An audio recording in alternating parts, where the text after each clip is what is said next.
So I'd like to thank you, and we're going to move right now to what will be the wrap-up of this fifth Caribbean Internet Policy Forum.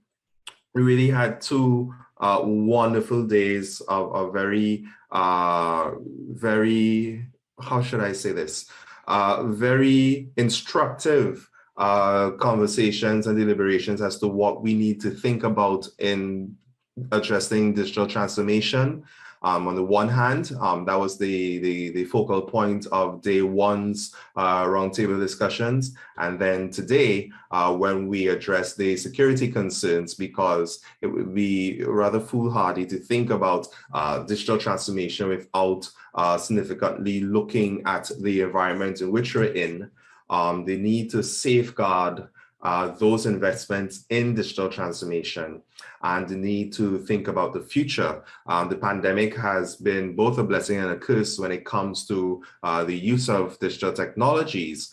We have suddenly an exponential amount of technology usage, but we also have at the same time a huge increase of our cyber risks portfolio that we have to consider. And one of the things I think that's also recurrent in both days' discussion is that these issues, the approach to them are always going to be multi-sectorial. It will always require multi-stakeholder approaches from various stakeholders who are responsible for various aspects of what we want to see in terms of our digital future. You can think about in day one when we spoke about the developers, the young people who are actually coming up with very innovative things, and then being given an opportunity to innovate on behalf of the public sector. That's something I think was very useful. The program that Dr. Charles spoke about with a more innovative approach to multiple disciplines, so that graduates don't have to come in at an entry level when it comes to the workplace, but rather at a mid-level, and they can make interventions from there. For today's security focus with our first speaker, Mr. Daniel Ackerman.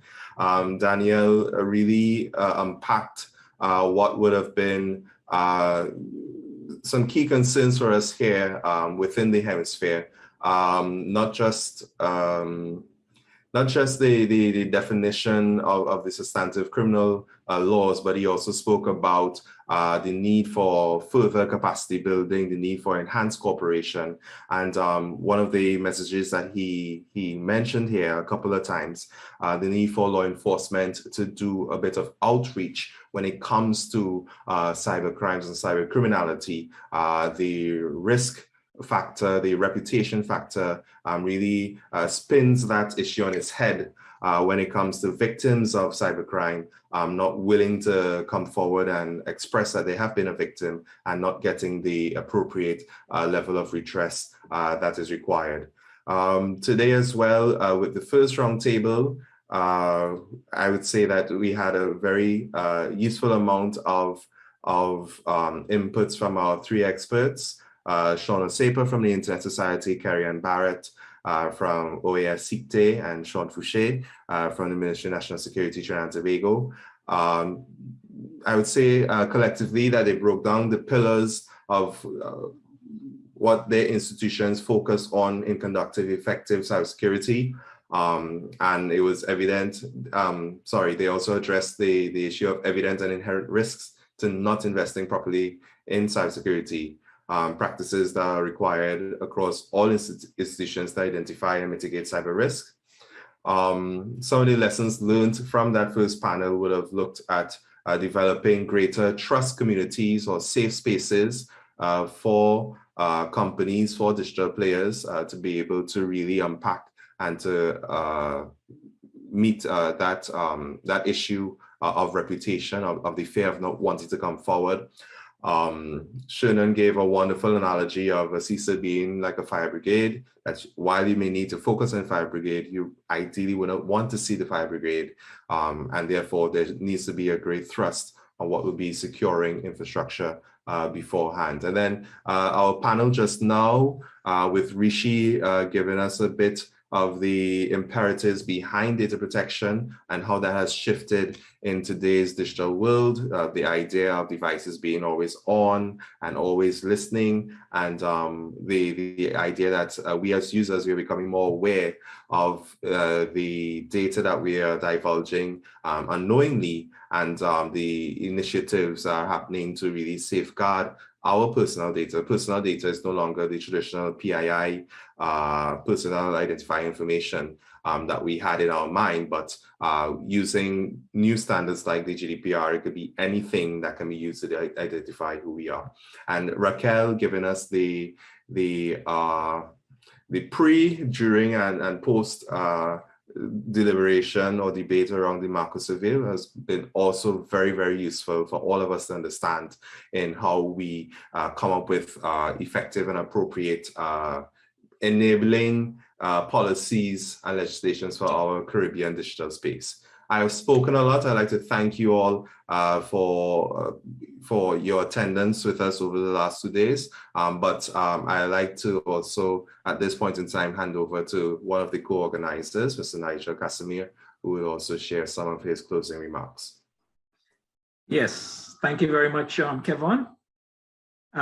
You've covered most of it, I think. I believe over the past 2 sessions, 2 days last week and today, we've examined, several different aspects of the theme of advancing Caribbean digital development, government, private sector, cybersecurity in particular today. I definitely took note of the feature speakers' 3 takeaways, the legal aspects, capacity building aspects, and the collaboration with industry. And from the other panel as well, I took two specific notes. One, it will identify we should have, each organization should have someone in charge of cybersecurity who would see that as his or her responsibility, and also the importance of doing impact assessments of these digitalization projects. So I'll just add those thoughts to what you would have said prior. Oh, and this last panel as well, the information about the Marco Civil, I think, was quite useful. It seems sensible, I think, especially from the point of view of technology independence and so on, to have a statement of basic principles that we want to achieve or protect, as the case might be, when we are creating our legislation and applying technology to solve problems. So it would be useful, I think, as a general practice for all our Caribbean territories that are seeking to implement data protection laws, to have some background statements of principle, which can be used to evaluate the proposals, the legal proposals and provisions that are being put forward for acceptance. There is one aspect I would, in the vein of Caribbean digital development, that I would want to mention again, and it was one of our roundtables on the first day, is the fact that next week in Rwanda, the ITU begins its World Telecommunications Development Conference, where the nations of the world would send their representatives to basically formulate development proposals for ICT.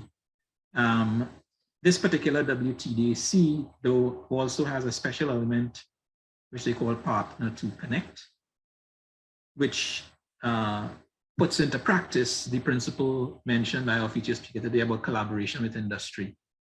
The International Telecommunication Union, in fact, has invited its sector members and any other interested industrial stakeholders to come to this particular conference. There's going to be a 2 or 3 day session during the 2 weeks of the conference, which looks at developing collaborative mechanisms between industry, government, and even civil society for ICT development in individual countries. And governments, industry practitioners, civil society members would have the donor agencies would have the opportunity to pledge assistance, whether it's financial expertise, as the case might be, towards specific developmental projects in the developing world. So you're invited to follow the proceedings of the WTDC as well, and in particular that partner to connect. There is the opportunity to follow a lot of what's going on online. So I would invite you to watch the ITU website just to see what's going on in that respect. As we leave this particular forum today, as far as CCTU looking forward, just to let you know that our next big event would be late August, which would be our annual Caribbean Internet Governance Forum. So you can for that within the next month or so. So with that, I think, Kevon, that our third lost connection. So I think we'll have to leave it at that. Thank you. Thanks very much, everyone.